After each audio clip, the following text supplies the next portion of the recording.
Hey, what's good, everybody? It's me, your hero, Benjamin Banks, and you are watching Leveling Up with Benjamin Banks, and it is another brand new episode of Who's That Cosplayer? And this is a special episode because, as everyone knows, I've been interviewing one cosplayer each episode, but this is the first time that not only am I interviewing one person, but I'm interviewing two people. And another thing on top of that is that this is my first cosplay couple. So, with no further ado, joining me today on Who's That Cosplayer is Scouts Cosplay and Phoenix Cosplay. How are you guys doing today? We're doing great. Doing Doing great. Thank you. Hey, it's good to hear that. I'm doing good too. I'm full of energy and I'm ready to get into this interview. So before we start this, make sure everybody that's watching at home, or if you're in the car or in the bus or wherever, make sure that you like this video, you subscribe to the channel, and you hit that bell button so that way you're always notified when we have new content on Leveling Up with Benjamin Banks. You guys ready to go? Well, of course. Yeah, Awesome. So something that I want to say is that I love the cosplays that you guys have on. Starting with you, Scouts Cosplay. Who are you cosplaying right now? Fire Nation Qatar from Avatar, The Last Airbender. I Nice. actually own two versions of her, the Water Tribe and Fire Nation, which everybody admires the Water Tribe one. Of course, because it's like that's Qatar, like that's their traditional colors. Even though when she did have on the Fire Nation outfit when they were undercover, and I'm glad that I know I can speak on Avatar now because I didn't watch it when it was originally on TV. I just watched it last year, Avatar and Legend of Korra. So now I get the references. It's just like The Office, for example. It's just like you don't know that's what she said if you never watched The Office. You just know that it's something from The Office. But yes, I love the cosplay. It's awesome. And then you, Phoenix, who are you cosplaying as? cosplaying as, of course, everybody knows him, the Baba Yaga, John Wick. Hey, that's a nice cosplay as well. I can't wait until John Wick 4 comes out, which is, I believe I saw something where they said that they're filming now and it should be out May of next year. So I'm really looking forward to that. And then also too, The Matrix is coming out that same year. So it's like, hey, Pinky's up to Keanu Reeves, man, because it's like the man, he's the man. He continues to keep on putting out great stuff, and he's a very nice dude. So with that being said, something that we do here on Who's That Cosplayer is I ask everybody that we have on, what is their origin story? Every hero and villain, they have an origin story. So starting with you, Phoenix, who is Phoenix Cosplay? What is your origin story? Well, my origin story is mostly that I really enjoy like cosplay and everything, and I just love like becoming the characters that I dress as, like especially like you got characters like Peter Quill, Star-Lord. Mm-hmm. As soon as I saw the first Guardians of the Galaxy movie, and then I saw him, I'm like, okay, this is a character I can relate to. And like over the years, as my cosplay has gotten better, I've literally become like the embodiment of him, and of course John Wick. Like I've seen all the movies. I just love the character and the fact that Keanu Reeves brought him to the forefront, and it's just like it's amazing because like when people see me, a lot of times like they call me by either by that name or they call me like Quill or Peter Quill, all that, and it's just been an amazing journey with all my cosplays, and it'll keep getting better and better as the years go by. Awesome. And Scouts, what is your origin story? My own story is that when I first got into cosplay, I'm like, well, this is awesome. This is really great. But what really made me portray myself was when I did Qatar. Like I said, because during the Avatar saga, she was really angry, because of the death of her mother. Yep. And it's like, well, okay, Qatar, I get that you're angry with the Fire Nation, but you can become better. You can manage your anger, but not by trying to purge the whole Fire Nation, though. I said, this is what I'm gonna do. I said, I'm gonna get me a Qatar cosplay, and I'm going to buy it, and I'm gonna do her for the next convention. So I did it, and it was at NecoCon 2017. Yeah, 2017. Nice. And then when I went to NecoCon that year, I kept getting stopped a lot of times for a picture because I was going back to a show that really spoke about a lot of volumes and had a lot of lessons. Nice. Yeah, I know that's always one of the cool things about when you go to cons and people, they want to stop you and they want to take pictures of you, because with cosplay, you know, you're that character. And I just always feel like when people want to take pictures of you, that just means that you did an amazing job on the cosplay and the character that you're trying to portray. And thank you for, you know, both of y'all telling me y'all's origin stories. They were really cool. NecoCon for me, that was the second con that I went to, but the first time I went to NecoCon, I want to say it was 2018. And, you know, I had been living here in VA all my life and I had never gone to NecoCon. And then, you know, one year I was just like, you know what, I'm going to check NecoCon out. And, you know, ever since then I've been going, but because of the pandemic, unfortunately, nothing happened, but it is NecoCon is coming back this year, and I'm looking forward to going there, and I'm looking forward to seeing you guys. I'm looking forward to seeing people who I haven't seen in a long time, and just enjoying the con experience, because that's what it's all about. Now, Scout, I know that you had said something about, you know, when you went to your first con and people, they were stopping you and taking pictures. Now, Phoenix, same for you. Like, do you have any stories of, because I've seen all of the cosplays that you've done and you have some really badass cosplays. Like, do you have any stories of people stopping you and, wanting to take pictures and asking for advice on just making better cosplays, or just advice in general for cosplay?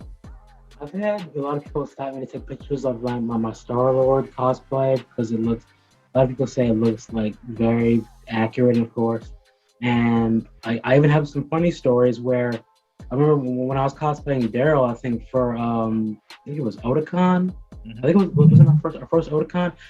I hilariously kept getting stopped by the staff because they thought my crossbow was real.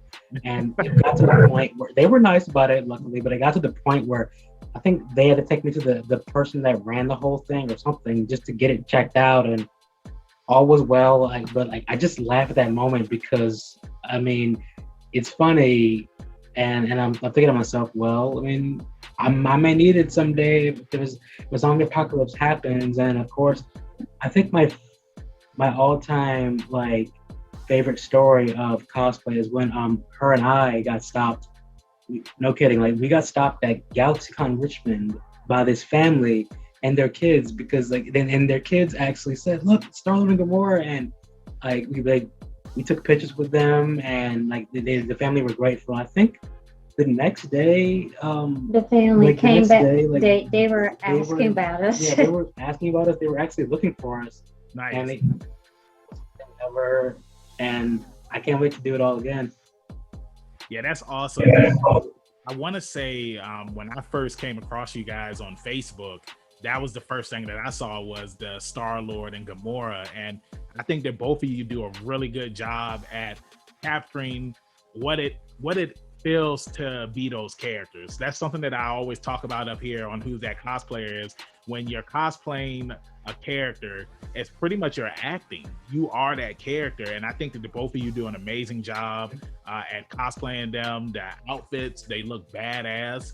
And I mean, I just want to ask, being a cosplay couple, because I was talking about that when I had a guest up here before about, some people, they have their go-tos when it comes to cosplaying characters together. And, with using wrestling terms, I compare it to being in a tag team. And that's technically what you guys are. Y'all are a tag team. Y'all are Star-Lord and Gamora. How did it come to be? What was the idea that was just hey, we're dating. I wanna be Star-Lord. I want you to be Gamora. Like, what was the story behind that? Oh my. It was a heavy question one day, because after I finished Qatar, he approached me and he said, "So, honey, I have a question for you." Yes, my love. So, how would you feel about cosplaying Gamora? I'm like, you want me to put all that green makeup on my face? Just like Zoe Zadana. Yeah, I was like, are you sure you're right from? I said, are you sure you want me to go that far as to painting my face and everything green? Mm-hmm. He's like, well, I don't think you would do a bad job. Well, like, hold on. Let me see how she dresses. Then I'll get back to you. Next day, I'm like, okay, you win. I could do Gamora. And so I went on cosplayz.com, and her costume was real expensive. Mm-hmm. It was really high because of the leather and the material. And I said, man, I'm never spending this amount again. And so I was like, okay, Steven, Gamora's coming for Endgame. and Infinity War. And of course, we did see Endgame as the characters. I think it was twice. Yeah, it was twice. Yeah, twice. Nice. In when she came here, I was, Facebook didn't know anything. I was playing with my makeup by that hour, and I said, okay, let me see what I could do. Put on the jacket, put on the wig, put on the makeup, which took me almost 2 hours to do. Wow, that's crazy. I mean, you hear about like Zoe Zadana and when she becomes Gamora, and for you it took you 2 hours. Like for her, like it takes hours just to get all the makeup on and the costumes, because with you you're only painting your face and your hands, right? I believe with her, like she's doing her whole body, I believe. Yes. And that takes up to 6 hours, I think. Yeah. And I was like, my goodness. And so the time I was finished with the makeup and everything, I was like, now that's what I'm talking about. Nice. The makeup has only gotten better ever since. Yeah. Yeah. I mean, well, that's what happens when you cosplay a certain character. And just cosplay in general, when you first start, it's kind of like those humble beginnings. And, after you continue to keep on doing it, it's just like you start picking up things faster and you level up in a way, because, like that's just what it is. I mean, like you learn how to do things and what works best for you. And that's one of the things that I love about cosplay. You know what I'm saying? It's just like everybody, they have those humble beginnings where it's like, some people, when they go to their first cons, they're wearing just a nerd t-shirt and some jeans. And then after that, it's like the cosplay, it evolves over time. And, sometimes it's like, you're not going to always knock it out of the park when you first start, but then it's just like, you always want to keep improving. You want to, do different things. You want to, buy certain things. And the thrift store is like your best friend if you're a cosplayer, because like you can find any and everything there. So now I want to ask, because this is something that I love to ask, is when you guys aren't cosplaying, what are some of your hobbies that you're into? Who's that cosplayer? Hesitant Lillian. Starting with you, Phoenix. My hobbies mostly consist of course, if you've seen my short videos, gaming videos that I post on Facebook, it's like gaming, like of course like my favorite series. You've seen me cosplay Majima. I cosplay from the Yakuza series. Yeah. That's one of my favorite game series. And of course I like to read occasionally, and sometimes I'll just either like watch movies or TV shows and just chill, relax, especially after a long day at work and everything. And a lot of the times I wouldn't really count it as a hobby, but sleeping, I guess. Hey, sleeping is a form of self-care. I'll count it as a hobby. Scouts, what about you? Wow. My hobbies are during my free time, either I'm cleaning up Mm-hmm. or I'm streaming Persona 5 Royal. Nice. Because you guys probably noticed on Facebook, Noir is my latest cosplay right now. I've seen it, and it looks sweet too. Still working on it. Hey, do you have the axe? Working on that too.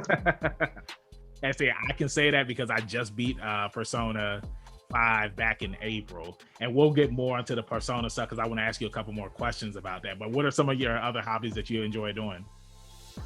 I like to bake and I like to cook. I enjoy walks too. Nice. So just keeping it simple, nothing too extreme. Baking, cooking, going on nice walks. Do you enjoy going on walks on the beach and just looking at the ocean, going on walks in the parks? Yeah, parks definitely. Nice. Definitely. So for Persona, like I said, I beat it in April, Persona 5 Royal, and currently I'm playing Persona 3 right now. And then after that, I want to hop on Persona 4. And Persona 3, it's fun, but of course, it was like the first one when it was on PS2 where they kind of went with the way that they do stuff now in the Persona games. And there are some things that I don't like. Like, I don't like that you can't control all of the characters. You can only control the main character. But I heard in Persona 4, they fixed that and you can control everybody. Because I just love being able to control everybody and, strategizing. You know what I'm saying? Like, that's the thing I love about RPG games is that you can strategize when you fight not villains, but bad guys and stuff in the games. Have you had the opportunity to play the Persona 3 or Persona 4 games? I had a chance to play Persona 4 on PC, but then it started to crash my computer because I didn't have a strong enough PC. I have a Microsoft. Yeah. I was like, oh, that stinks. That means I have to. A gaming PC? Yeah. But other than that, I really enjoy Persona 5, and I'm actually doing a rerun of Persona 5 The Royal. Nice. And I had to admit, Haru and Makoto Showtime. Mm-hmm. It made me clap my hands. Hey, with me being a professional wrestler, like that hyped me up when I saw it for the first time. Them doing the drop kick and then using the steel chair and then finishing them off with the elbow drop from the top rope, like Macho Man Randy Savage. Ooh, yeah. But yeah, I mean, like Persona, it's a really fun game. I can't wait until Persona 6 finally comes out. I know what Persona 5 came out back in 2000 and I think 15, either 14 or 15. So I'm assuming that Persona 6 will probably be out in 2030. 2030 is when I'm going to say it, just because, I mean, like they milk these games for as much as they can. And I mean, there's just so much. What was that, Phoenix?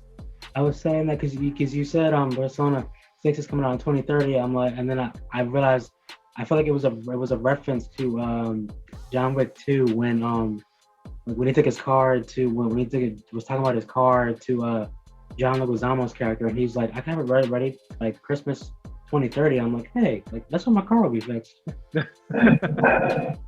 Well, hey, to take it on the John Wick note, which John Wick film is your favorite out of the three? That is a good question. Mm-hmm. That is a really good question. I would say, in terms of story, the first one. The story, premise, motivations, and everything, especially with the significance of why the dog is a more important thing than the car. Mm-hmm. And also the fact that, I mean, the amazing thing is that a lot of people don't know this, but that the red circle club shooting when John is shooting all those bad guys in that one awesome scene. Yeah. Keanu Reeves had an over 100-degree fever shooting all that, and he still persevered and pulled through. Yeah, man. Keanu, like I said earlier, like he's an awesome guy.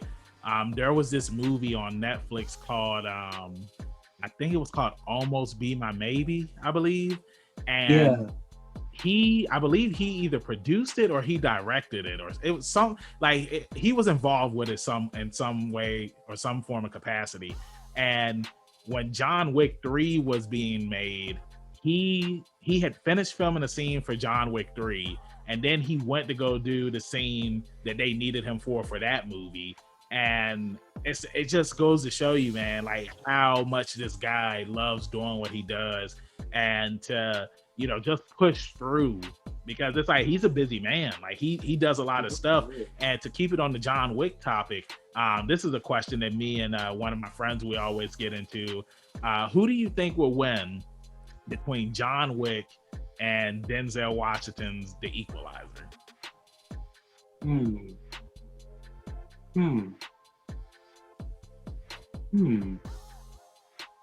It's a good question. I mean, because like it's a tough decision though. They're both like a fine wine, and with age they become better. They're both badasses. Just seeing Denzel Washington do the stuff that he was doing in that movie, and then seeing Keanu Reeves doing the stuff that he does in John Wick, especially seeing Denzel in The Equalizer 2, I feel like he did way more hand-to-hand combat and stuff like that in that movie. But yeah, I mean, like it's always a question for debate. Who do you think will win? I'd say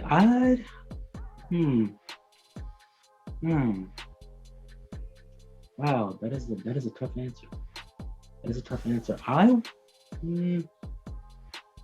I'd have to give it to John, because I feel like because usually when he's trying to take somebody out, he tries to do it quick, like really fast and quick and everything. I feel like he would try his best to if he had a gun, he would try his best to go for like a headshot or go for like some quick body shots just to get a headshot. But I feel like considering that he likes to do it quick, I'd give it to him. Nice. Yeah, I always choose Denzel. I don't know. That's just something about The Equalizer. I mean, when you see him, like he doesn't have the equipment that John Wick has. I mean, John Wick has on the bulletproof jacket, and he has all these weapons. Whereas with The Equalizer, you know what I'm saying? It's just like he's just going in. He doesn't have like all of the extra reinforcements on his outfit and stuff like that. And since we're talking about like who would win between this person and this person, I have this question for you, Scout. Who do you think will win between Aang and Korra? Oh Lord. Oh my. I say wow. If anything, Aang has had a lot of training than Korra did. well, let me make it fair. Aang at the end of Avatar: The Last Airbender versus Korra. I'll say Korra by the end of Avatar: The Last Airbender, because I feel like that they were both on the same level at that point. Yeah, because Korra, the girl went through a lot, and especially going through obnoxious training as the Avatar. she had to learn. I mean, her bending was on another level. Mm-hmm. And then her getting guidance from Qatar herself, who was the wife of Aang. I definitely would have to give it to. I say they're both equal because they're both strong as the Avatar. And they're a lot stronger when they go into the Avatar state. Yeah. But if you had to choose one, and this is a death battle. A death battle. Oh my. Let me see. 9 out of 10. I say I would have to give my kudos to Aang. Definitely Aang. I can see that. I mean, Korra, like you said, she's been through a lot, and Aang, he went through a lot as well. But between the two of them, I feel like Aang will win this as well, because like you said, like Aang, he's had a lot of training, and then Korra, she's had a lot of training as well. But I don't know, I just feel like Aang would just have the edge, just because Aang, he feels more like a risk taker. You know what I'm saying? Whereas Korra, she's more calculated. I'll give her that. But yeah, I think Aang will win that one too.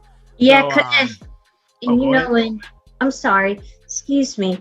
And and Aang also has the ability to take somebody's bending away. That's true. Yep, that's true. That is true. So one last question, and then we can wrap this thing up. And this one, I'll start with you first, Phoenix. Anybody that wants to get into cosplay, what is some advice that you would give to them?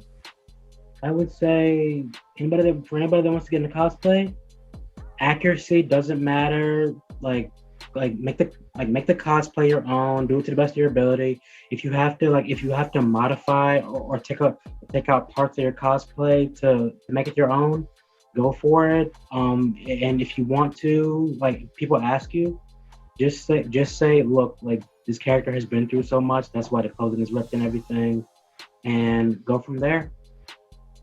Awesome. Same question for you, Scouts. My advice for anyone who wants to get into cosplay is, it doesn't have to be accurate. It doesn't have to be fancy. You cosplay for a purpose, because you admire these characters and you admire their personality.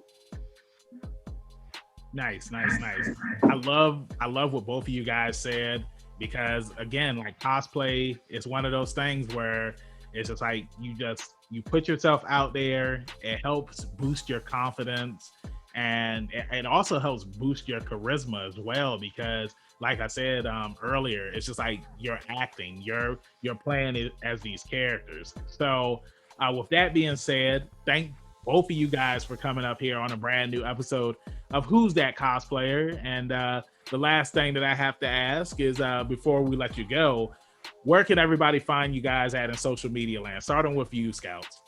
You guys can find me on Instagram. You can find me and you can also find me on Facebook as well, my cosplay page as well. All right, nice. And it's at Scouts Cosplay? Yes. Okay, awesome. And same question to you too, Phoenix. Yes, you can find me on Facebook as well as Instagram, and go from there. Like, my Instagram, of course, is at Phoenix Cosplays, and Facebook is, well, of course, like, Facebook is, of course, my name's Stephen L. Lewis. So there you go. And my original name is Selena on Facebook. Nice. And one last thing too, because I know that you guys said that y'all stream. What is your streaming channels' names? My Twitch account is Naruto and Hinata 2018 on Twitch. Mine is, of course, Starlord _2677. Awesome. Thank you again for coming up here and joining me on a brand new episode of Who's That Cosplayer? And you already know where you can find me, your hero, Benjamin Banks, at @KingBenji_Banks on Twitter and Instagram. And you can find me on Facebook at Benjamin Banks. I should be the first person to pop up. If not, then I need to contact Mr. Zuckerberg. Thank you all for watching a brand new episode again. And like I always say, keep that pinky up, stay positive. We'll see you next time on Leveling Up with Benjamin Banks. Peace. Bye, Benjamin. Thanks again, everybody, for watching another episode of Leveling Up with Benjamin Banks. Make sure you like, follow, subscribe to the channel. Podcast, we got that too. Make sure you give us a thumbs up and hit that bell for further episodes and notifications. Thanks a lot to our patrons. And if you don't mind, join the Patreon. We'll be having new specials coming up soon.